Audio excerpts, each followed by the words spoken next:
الله الرحمن الرحيم الحمد لله رب العالمين والصلاة والسلام على أشرف المرسلين سيدنا محمد وعلى آله وصحبه وسلم وبعد السلام عليكم ورحمة الله وبركاته maanta waxaan jecelahay inaan marka hore tacsi u diro dadkii ay ka geeriyoodeen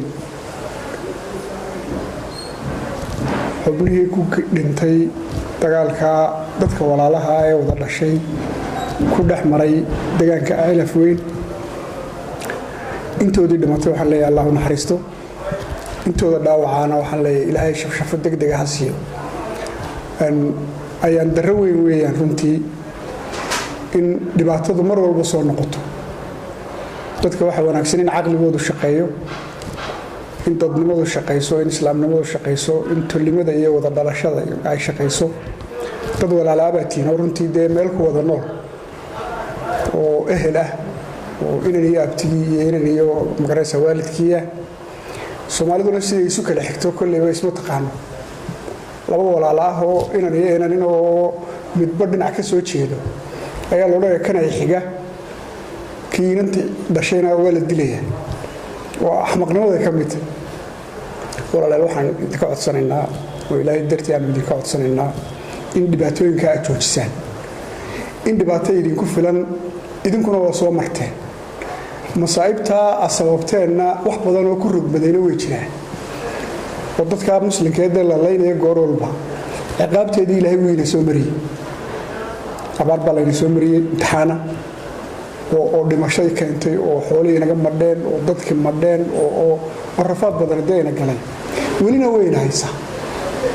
maalin marka roobku idin helo haddana kibir bilowdaan waa ayaan darro Ilaahay laga baqdo Ilaahay loo soo noqdo Ilaahay loo toobad keeno cid la tirtiri karo oo meesha laga rari kara ma jirto labadiinaba Ilaahay ba meesha idinku wada beeray midna mid ma dhameyn karo laakiin waxa xaqnimo ah in aqligu shaqeyn waayo waxa iska ilaalisaan inta warxuma tashiilka waxa iska ilaalisaan inta danaystaha ah waxa iska ilaalisaan inta dadnimo xumaanta adiga goorala ka shaqeysa waxaan ka codsanaynaa in dagaalka joojisaan walaaltinimadiina soo celisaan wixii xunna iska qabataan ee idinka dhexdiina idinku jira haday siyaasiyiin tahay iyo haday cid kale tahay bayna iska qabataan baa wanaagsan annaguna waxaan idinku ducaynaynaa in Ilaahay subhanahu wa ta'ala bogiina burcad sumariyo oo Ilaahay subhanahu wa ta'ala nabadda iyo nolosha idin tuso waxaan aad iyo aad idinka codsanaynaa in dhibaatadaas soo afjartaan soo noqotay oo aanan jeclaysanin maqalkeeda oo aanan jeclayn inay dhacdo ayaan idinka codsanaynaa inay joojisaan aad iyo aad baan idinka codsanaynaa waxaan rajaynaynaa in Ilaahay subhanahu wa ta'ala naxariistiisa idin soo dejiyo innagana Ilaahay subhanahu wa ta'ala dhibaatada meesha mar walba ka dhacaysa sharkeeda iyo masaa'ibteeda waayo de masiibadu ma aha inta wax samayso oo kaliya in aan samayno masaakiina bay masiibadu mar walba de daaraysa ay haleelaysa masaa'ibta goor walba la sameeynaa inta xumi sameynayso waxay aafadeedu gaaraysaa inta kale aan waxba sameeyna masaakiinta marka Ilaahay laga yaabo dhibaatooyinka la joojiyo cid kasta oo xumaan wadana si wada jira oo walaaltinimo leh loo wada qabto odayaasha dhaqanka iyo dadka deegaanka u dhashayna waxaan ka codsanayaa inaanay dhayalsan arrimaha inaanay dhayalsan inay u gurmadaan